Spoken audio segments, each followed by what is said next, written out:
Welcome to the Digible Dudes podcast. I'm David. I'm Reid. Reid, we are here with Kayde. Kayde, introduce yourself. Hi, I'm Kayde Pierce. I'm an account manager with Digible. Cool. And we're going to see who goes the longest here without clearing their throat or coughing, because Reid is known for that, and Kayde is just getting over a cold. I'm not part of this competition, so no problems on my side. I can feel one brewing. Right now. Yeah. Now it's going to be in your head the rest of the recording. All right. Well, we are here to talk about the secret sauce to special event campaigns. So, Kayde, you were just giving us a little bit of background on special events and what you've experienced, but why don't you take it away? Sure. We took a look at the different types of special event campaigns we as Digible have run over the past year and a half. The variety of events includes things like professional football games, student football games, music concerts, winter festivals, and on-site food truck rallies and things like that. So what we wanted to do was just take a look at historically how those types of campaigns have performed and see if there was a way that we could kind of leverage that in a particular media mix that would best serve our clients. So real quick, I guess qualifier or clarification, I should say. These are not, you wouldn't use resident events, you think special campaigns. So you mentioned the example of like professional football and things like that. Does this all boil down to resident events? Or can things be happening outside the community that sometimes properties want to be talking about or promoting? So this would be anything, could be on-site or off-site. So whether you've got a hiring event on your property or an open house, there are certain types of strategies you can utilize there versus if you have something bigger that's going to draw, 50,000 people for one weekend, something like that. So we did take a look at both spectrums. Got it. Cool. And then you said you told us ahead of time, so I'm going to give you an out here, Kayde. You said this is not supposed to be the full encompassing be all end all on events. You more just want to catch everybody up on what we've seen is currently working today. Is that fair? Yeah, that's absolutely. We are seeing consumers, their demand for authenticity and the true experience is definitely applying beyond, e-commerce and other verticals. It applies more and more to multifamily housing today than it ever did before, I think. Okay. So tell us what you found by looking at what Digible's done. Okay. So there was a wide variety, as I said earlier. And some of the most successful ones we had, overarching geofencing seemed to come in for the win, no matter what type of event it is. And honestly, that was kind of like a given. I'd say that that's probably the most consistently run platform that we've seen for special events. So if we wanted to take a look and kind of drill in beyond just geofencing, we had a really great turnout from Facebook boosted posts. For instance, we did boosted posts for two different types. Did a food truck rally and also an on-site hiring event. And so that food truck rally was on the property of one of our clients. And so they marketed it not just to their own followers and likers and residents, but beyond to the community around it. For a second, I got excited. I ignored the word food and I just heard truck rally. And I was like, oh, this sounds like a real fun event that I would do for an apartment. I don't know. Were you talking? Somebody on paid media just went to a monster truck rally. Yes. A couple. Who was that, I was Kayde? just reading that about the kind where they smash the cars and it's in like a big mud pit. I love. Oh, that's like a demolition derby. This is the kind of event I want to promote. I don't need these food trucks. Get out of here. We'll sell hot dogs at the truck rally. All right, so Facebook boosted geofencing. What's the goal? Like, is this like impression share, or how do we know it's working when you said that these are the two most successful things, geofencing and Facebook boosted? Well, we measured a lot of them, whether it's Facebook boosted posts or geofencing. We measured them against our standard industry benchmarks. So the ones that we typically report on for a non-event specific campaign. And in all instances that I was able to find, we outperformed those standard benchmarks. And yes, the period of time that we're running them is a lot shorter. So, to run a search campaign, you don't really get the ramp up learning period of, 30 days or more. You have to have something that kind of doesn't require that time period. So we looked a lot at that geofencing, and in all of the scenarios, it outperformed our standards. So, just if I'm hearing you correctly, advertising or promoting an event that's upcoming gets better just overall metrics than a standard programmatic display ad or a standard social ad.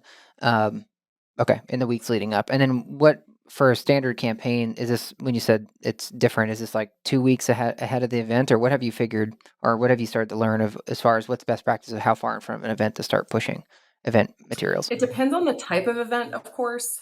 So for one of our campaigns, we ran for a college or a university football game for an entire season. So we only ran it during game time on the day of the event, obviously. And so even for that very short period, I mean, that's, you're talking 3 to 4 hours max. We saw excellent engagement. I remember when we were at the Post and we first started geofencing, these were some of the ideas that came up about fencing events or convention centers that things came up. But when it was that short of a duration, like 3 to 4 hours, it was never seemed to like ramp up. We couldn't get the impression count or what have you. Do you remember some of that stuff? No, Or no? not really. Okay. Reid's like, go sell this thing. I I don't don't know how it even pay works. as close attention to Yeah. that part of it. Well, Kayde, did you see issues with that, like fulfillment, or is this more of like you run, let's say, geofencing all the time, but then you just like have the creative change or update during, let's say the football game? Yeah. So, for example, impressions are obviously going to be low, but also your overall spend is incredibly low. We're talking platform spend of $20 or less for over the course of 3 games, let's say. Um, so that's an incredibly low investment. But impressions, I would say, are relative to the spend in that way. But the click through rates were very, very high, close to 1.5%, whereas our industry benchmark, I think, is 0.04%. That's Yeah, still no, 0.4% to 0.6%. that's still Is our industry strong at a football game. You're getting 20,000 impressions by that count, which is Yeah. so then. Yeah, that's a lot of clicks. And then if you retarget those people later. So I'm more of thinking like you'd probably want to have geofencing running all the time, but you want to concentrate it around, let's say, those games, but then retarget people afterwards or just hit the frequency because you don't want to, if they check and see the ad while they're trying to buy a corn dog or something, they're going to forget about that when they get back to their seat, right? So you need to hit them again after the Exactly. game. Yeah. Well, my question on this is, and it comes up a lot for marketers with, I'll say, the squishier part of marketing, whether that's organic social SEO or event-based stuff. And I'll keep it specific to this industry, but I think you see the same challenges in other verticals on how they defend, budgets for these types of campaigns. So, you can say, hey, we had more engagement, et cetera, but what does that really boil down to for the owner, for the investor? And I don't think there's a easy solution here, but you hear things like NPS scores or perhaps a little bit better retention. But I would think most of what you're describing, like the end goal is that we want to create more of a community and also be a resource to some extent. Sometimes it's just making sure that our residents are aware of what's going on around them. But, if somebody were to come to an owner and say, hey, I need $10,000, and I'm not saying that's typically the budget we're running with, but in order to really effectively market this, how do they answer to that question of how do we know it really worked? So I don't know if you face some of this with Bigos or some of our other clients, that accountability side of it, but just pointing to like geofencing showed a higher click-through rate than what we accustomedly see may not fly, for an owner. Sure. And yes, I have absolutely run into those types of questions. And geofencing has kind of a beautiful thing where it can straddle the line between awareness and also conversions because you can utilize retargeting in such a strong way. And I think in that capacity, retargeting, looking at those numbers and evaluating those metrics is really where you would, kind of hammer home the value. For on-site events, I think are a completely different scenario from something that's offsite, like a professional football game or a concert, because your on-site team has the ability to gain so much information from communicating with people about what people are most interested in, whether that's a current person or not. It's incredible, like, guerrilla marketing essentially. So we handled the digital aspect of that, but their on-site team is really able to capitalize on that. Additionally, they can collect contact information for future email and drip campaigns, get a really solid feel for how the residents feel about the property and how ways they can improve. So to me, there's like almost like an HR standpoint that is like the very far other end of that spectrum, where there's so much value to be had from just that interaction as well. Yeah, totally. Well, I'd love to see, and I don't, not to pick on Bigos, and I mean that in a good way, but a property management company or owned and operated that hasn't done much events in the past and then got committed to it, and maybe it is as simple as a new calendar year, and see what change they see, not necessarily like in their NOI, but just in their resident satisfaction, or however they would ultimately measure that. Because Yeah. I'd love to see the business case for a lot more of these types of events from communities, but I know that that's not really possible until they're able to somehow quantify the value behind them. And so I think your best opportunity to do that is to have a community that really hasn't done much at all, and then the next year they really make a commitment to it. Then you have probably as clear a picture as you will of how effective this really is, how meaningful it is. Because I buy into everything you're describing, but I just still know that that's not necessarily clear enough for somebody that's cutting the checks, which is like, hey, we know engagement's good, we want to have a good image with our clients, we want to stay connected to the community, but what is that all ultimately worth? And that's just it's challenging, but hopefully we develop some business case, or not business cases, but some case studies along the way. The further we get into this, that will help make that case a little bit easier for marketers. And there's a couple of things that I would love to see and that we plan for this next year, in addition to running these kind of one-off events, is also incorporating in that multi-platform strategy specific to the events. So running Snapchat, organic social, Facebook boosted posts, and geofencing all at the same time, specific to these events, and really being able to gauge value from that combined effort. There's a really cool statistic out there that around 90 or 96% of people who have a positive brand experience at an on-site event, it increases their buy-in, that they are more likely to purchase from your brand once they've been exposed to you in that specific type of environment. So with that kind of knowledge and numbers that huge, I think that that's really impactful there as well. So it's just a really unique opportunity to have that emotional support and connection with current residents and possible new residents, that you really can't get anywhere else in the digital world. Well, it's interesting. I think you make a great point about the multi-channel approach, because then we've heard, I mean, AIM just wrapped up last week as we're recording this, but we weren't there. Yeah, remind me what AIM is again. I think it's now the Internet That's a Marketing joke. Conference, Yeah. Innovation Conference. Innovation. Yeah, they changed it. Innovation, yeah. Anyways, we had seen their content that they were doing, and it's stuff we've seen before, and it's good reminders. But everyone's talking about multi-channel attribution and whatever. But we all then, the industry typically looks at every channel and how it's performing individually versus the sum of its parts.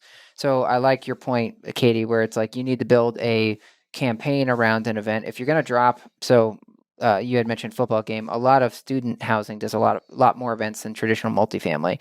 And so for student housing, I've seen events where they spend $20,000 or $25,000 on an event. They have like a DJ and a party, and they fill the pool up or whatever with balloons or what have you.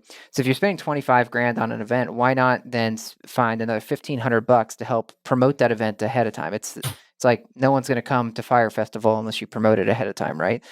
So I like adding geofencing and boosted posts and Snapchat together into one cohesive unit. And then let's say for student housing, you could then track, as you're saying, for the ROI read, you could track like, okay, we have events every year. How many did we get this year versus last year, for example? So you would at least see event attendance. But when it came to student housing before, and I was asking about ROI, they said, we don't know, but it was almost like every other student housing place around here does it. So we can't be the one like ghost town that doesn't do some sort of a party event to kind of get people there.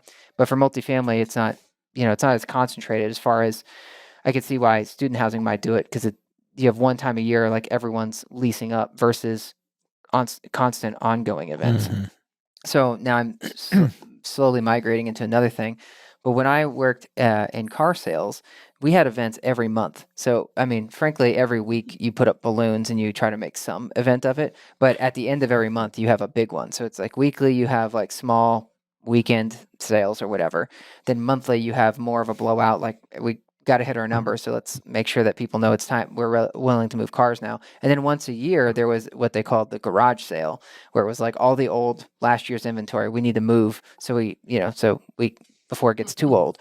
But apartments don't do that. There's not these like, you don't put out balloons on the weekend or whatever, like, and they don't then like have like a monthly whatever sale, or even like as you think about multifamily going into prime leasing season, they don't do like a major event, but they probably should. I mean, if car dealers do it, I don't see why apartments shouldn't do it.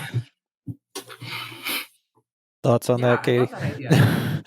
I love the idea of more parties all the time. That definitely didn't happen to me when I was in college. I never lived in a nice enough place, I don't think. Maybe that's why. Yeah, I'm right there with you. Well, Kayde, you and I talked about this months ago, and I think it did stem maybe even from a conversation we were having around Bigos. But what I'd like to see, or I think would be interesting, is getting these properties to see it as an opportunity to co-op some of those dollars. So instead of them having to find the cash to support this stuff, they have the value, the power of these direct relationships with these residents in that community. And so, why should they be promoting for free? It's like, hey, if you want people to go out to this event, give me an incentive and I'll make sure that it gets heard. So $10 off if you live at property, whatever. And whether it's incentive or it's whether they're saying, hey, we'll take care of the social, you guys take care of the geofencing. But I think there's just so much more leverage that property managers have that they don't recognize, especially when you have, I'll use Bigos again, a lot of sister properties, right? Then you can even extend that further than just one. It's like anybody that lives at a Bigos building in Minneapolis, like we're offering $10 off, to go to this show. The show would love to have that kind of direct, exposure or opportunity marketing to those residents. So I just think it's something that as we get into more of the special events where people want to experiment there, that we should really try to plant that seed and see if there's ways to like build that budget or get more kind of perks brought to the communities as a result. Well, yeah, I definitely remember that conversation, and I think that's really interesting. I'm sorry, did I interrupt you? go ahead, Katie. Oh, when it comes to partnerships and, kind of that not cross selling, but cross connection you make with other businesses in your neighborhood. We've known for decades that was, like where that's the golden ticket, when it comes to organic, cross promotion. So, this is like kind of that concept on steroids. And I love that. Yeah, I was just going to say it's, I like where you're going, Reid, because back to my saying that there could be a weekly or a monthly sales event. I'm not saying spend 20 grand. Like, I think a lot of people think I don't have the budget, but for car dealerships, it was like we had a helium balloon container on site. And it was like every Saturday we'd get there at like 7:30 to open at 8, and everybody would be tying balloons, and then we'd go hang them outside. And there's other ways to do this without doing balloons these days, where you have the fake balloons. But you can do that, and then you could have, as you're saying, a food truck. Like food trucks always want to find good places to park, right? Sure. Like, so you don't have to necessarily rent the food truck, like pay them. You could just say like, hey, and even if you wanted to do it on one of their slow days, like Tuesdays. So it's like you just make it a thing with your internal residents. Say, hey, on Tuesdays is when the food truck comes, and then you can promote that on social media, organic social, and just say, hey, every Tuesday we have a different food truck here. Because when I'm looking for, I mean, you even said about here, it's a nice walkable area of Inglewood, but you start to get bored. And so if like the apartment community over by Walmart was doing food trucks every Tuesday you knew it was there, there's a chance that we would start to go over there. And now we get associated with the building because we know, hey, they have the food truck, we've seen it, blah, blah, blah. So it's more of the long-term brand building and community building that you're talking about, Reid. And you could build off the food trucks and go further than that. Like you could have different promotions. I remember when we went to Gilbert Town Commons in Arizona, and they had a deal with the Buffalo Wild Wings where it was like you get 20% off your meal. Like you get a Buffalo Wild Wings cater at once versus a food truck, or you could have like the local movie theater that's struggling to get patrons do some sort of giveaway or whatever. So there's a lot that you could do here without having to spend money, which I think the property manager is usually afraid of. Like, I don't have the money to throw a party. It doesn't take a lot to throw a party if you work your contacts. Right. Yeah, I see it as almost a side hustle opportunity for property managers. Yeah. As we keep hearing that word, that they, I would hope, like, I guess the more either innovative or I guess forgiving, I don't know, management companies or owners would give their property managers the latitude to experiment with stuff like that. I even like the idea of a rev share sometimes, like for ticket sales and things like that. And your point of like kind of monthly, because you don't want to abuse it, right? And that's also the value of your list, meaning your residents. It's like, we have to protect our residents and we're not going to inundate them with this kind of stuff. So each month we'll have some featured opportunity or business that is, specialized just for you guys.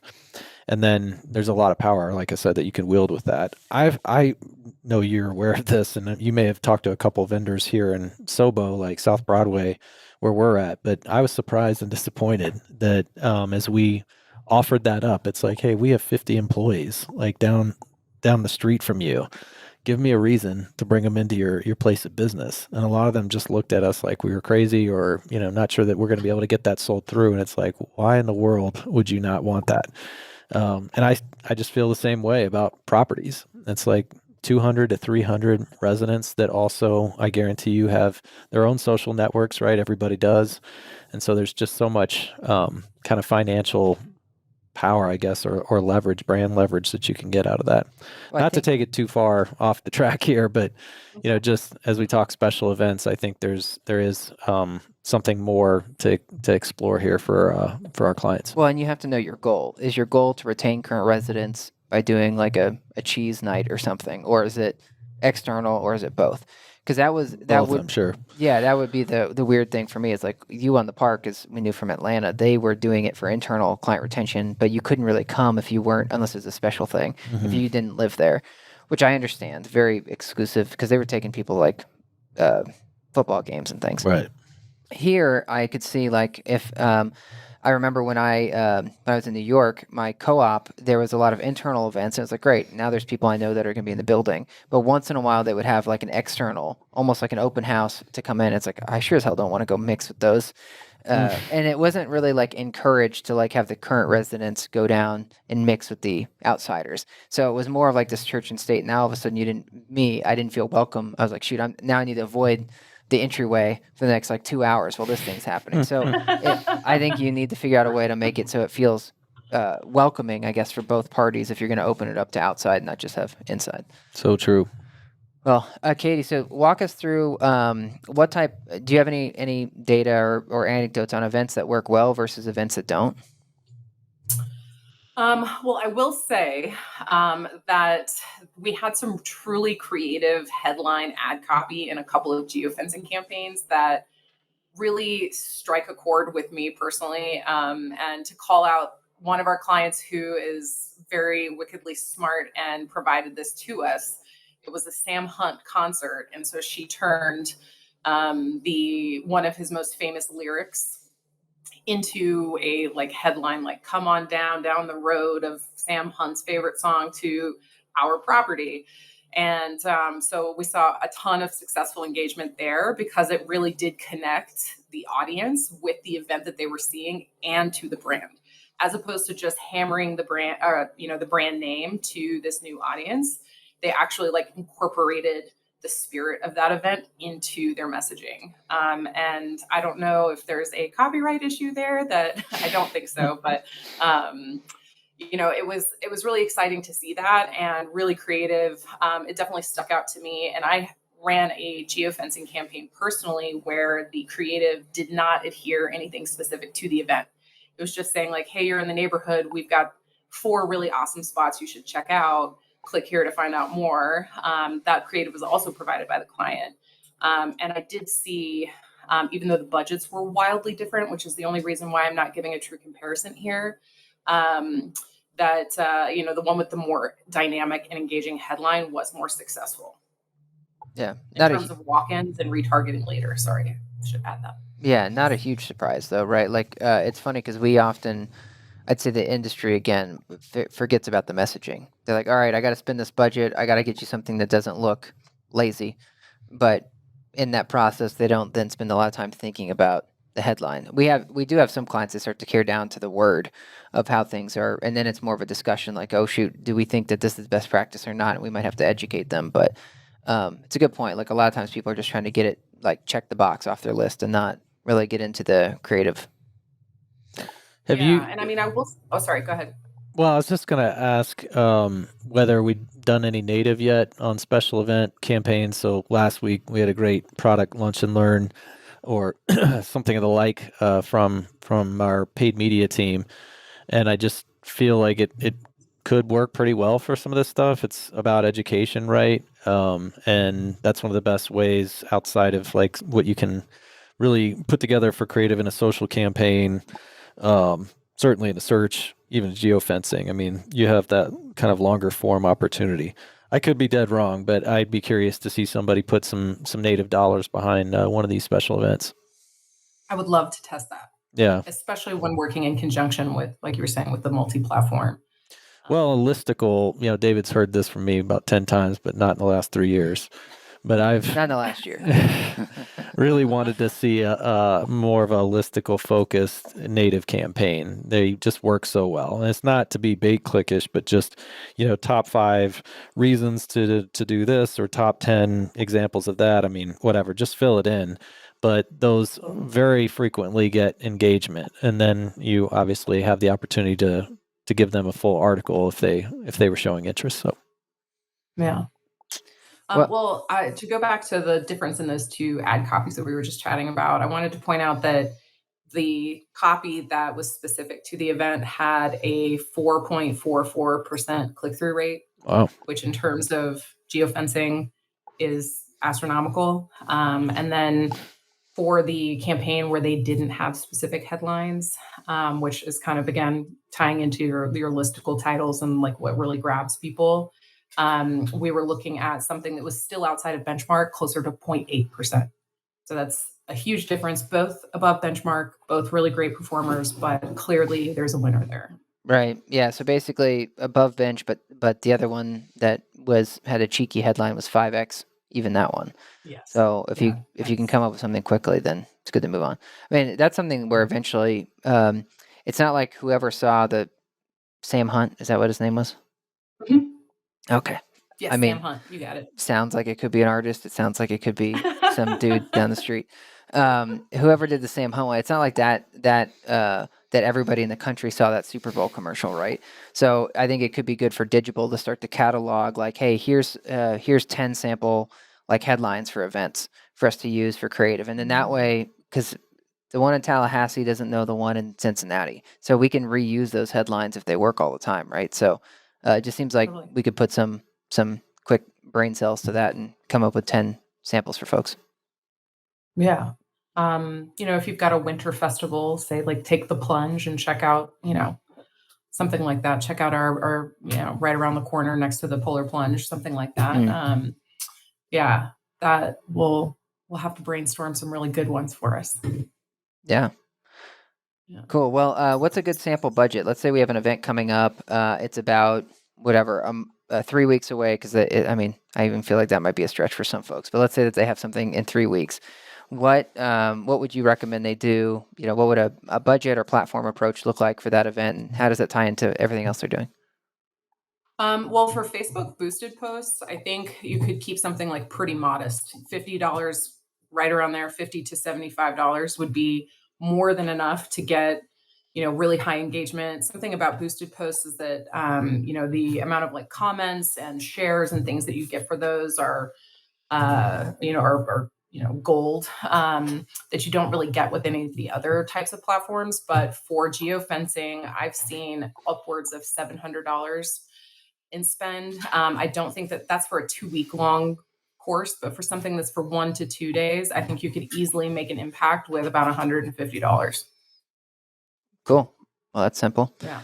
And those are the two primary you'd run. Would you run both, or would you choose one if, with a small budget? I would run both personally. Like I was saying before, trying to test out that multi-platform approach, especially when it comes to Facebook boosted posts. That's an easy layer. That's not a huge commitment. That's not going out on like a big limb, an extra $50 here or there to get that really awesome engagement and sandwich on and layer on with your other campaigns. I think that that's really the best if you're looking to test out that kind of platform or that event type, that's an awesome way to do that without taking a ton of risk. What about organic social? I just didn't know if I'm sorry if you already may have shared a little bit of kind of the best practices around that, but you're mentioning some of the paid platforms. And not all these properties have somebody. Sometimes they outsource it, sometimes they don't. But when it comes to these events, what that looks like, I guess the level of frequency around content, and is it something that you'd recommend any more or less, depending on whether that was insourced or outsourced? Are there any, I guess, advantages, in one situation versus the other? Yeah, I mean, I think having an organic social presence that's pretty strong and consistent is an important piece of anybody's marketing strategy, no matter what your goals are. I mean, the last thing you want to do is run a boosted post and target some new users and have them check out your page and you haven't posted in over a month. So, depending on what the capability of the on-site team is, something that is several times a week, especially ramping up, starting at least a month and a half in advance, letting people know, building that excitement is an important piece if you have that capacity. Ramping up and getting closer to something that's like maybe once every 2 or every other day in the week of that event. Doing a couple of live streams from on-site, maybe an on-site team member, really like prepping and getting people excited about that. It's a big hit on Instagram. So that would be a good strategy to try there as well. Totally. I wonder how it performs. You mentioned like standard geo campaigns versus when it's special events, and that seeing that lift. If we see also a lift with organic social engagement when we run these campaigns, or if they prefer, vote for your favorite taco salad, but and not that, I mean, I'd get slapped by Eddie and Erica. That's not what we run. But there is some of that You used to want. always say guacamole. Guacamole, What all was it? right. What's the guacamole recipe? I like the taco salad. I'm interested now. Yeah, I'll click on this. There's a lot of directions you can go with a taco salad, and some hungry. big mistakes you can make too. But you know where I'm coming from is Yeah. you are looking for that lift when you're doing that organic social, and is this a way to get there through special events? Are you typically see higher engagement level from residents, or is it kind of standard? Well, one of the things, with all of the plans that we have for layering on over the next year, I'd like to take a look at what those benchmarks are and to see what conclusions we can pull from that performance. Like I was saying, it's an important part of your strategy no matter what. So if you've already got that in place, it's going to be super easy for you to implement the rest. Yeah. So TBD. TBD. Well, Kayde, what else have we not gotten to that you wanted to make sure we cover? Let's see. Well, we talked about, boosted posts for single day events like the food truck rally. We talked about geofencing for a single day event, like the music concert or a football game. I think that another great option here is going to be for recruitment. So for clients who struggle to get on-site staff, who are looking for courtesy guards, maintenance guards, even down to their own marketing teams, taking a look at having a campaign strategy around whatever hiring event you're having. I would say most of our clients do that one big push every year, especially when it comes to more of the technical side of those roles. That this is a great opportunity for them to utilize as well. And again, that multi-layered strategy where you've got your organic social, you're running your ads, but you're choosing to utilize geofencing and maybe boosted Facebook posts as well to really drive the event portion of something that's coming up later in the year even. So for that timeline, I'd say back that one out even longer than that month and a half and take a look at something that's maybe even 6 months in advance. Try to get people who are thinking about leaving their current employment and starting to, their search. I think another interesting thing I would test if I were a property manager on these special events would be resident sponsors. So tapping a few residents at the community, say, hey, we're trying to build our community, our culture, provide more value, for our residents. And we'd love, to get your thoughts. So just get them bought in, part of the process.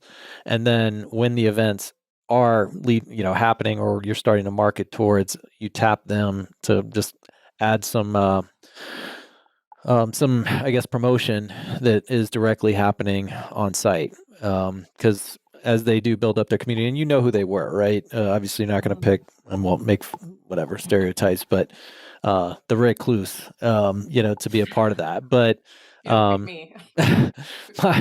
my experience, having lived in many apartments, is there's definitely the party goers, the outgoing, whatever, that if they were made aware and were actually felt compelled to kind of help support it, that could be a nice kind of add-on to whatever marketing efforts somebody's putting together. Well, it's like rent grata, right? So are you if you have rent grata, you would bring those folks right in, somehow figure out how to make it make sense for them. And then if you don't have rent grata, could you basically take the rent grata model and pick a few champions and say, hey, we'd love for you to be here to talk through folks, and be very, in that case, deliberate about it. Like rent grata is very deliberate. Like, hey, Joey, we want you to, you're signing up to represent and answer these chats. In this case, it's like, hey, I need Joey, you to commit to be on site this day and just, greet and make people feel welcome. Right. Exactly. Yeah, that would go a long way. Yeah. I know there are, emerging apps all the time. Like one that comes to mind is Alfred, apps that apartment complexes use to interact and engage with their current residents.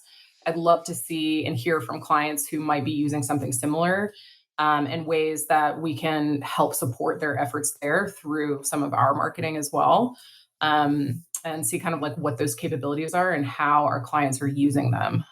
So if any of our clients are listening, send me a message. Let me know what you're doing. We are getting a little off topic now, but now it feels like it's weird to me that rent grata has proven to work, at least from all the data I've seen in the conversations we've had. But some people don't want to spend on the technology or give up that concession, split the concession or whatever for the cost.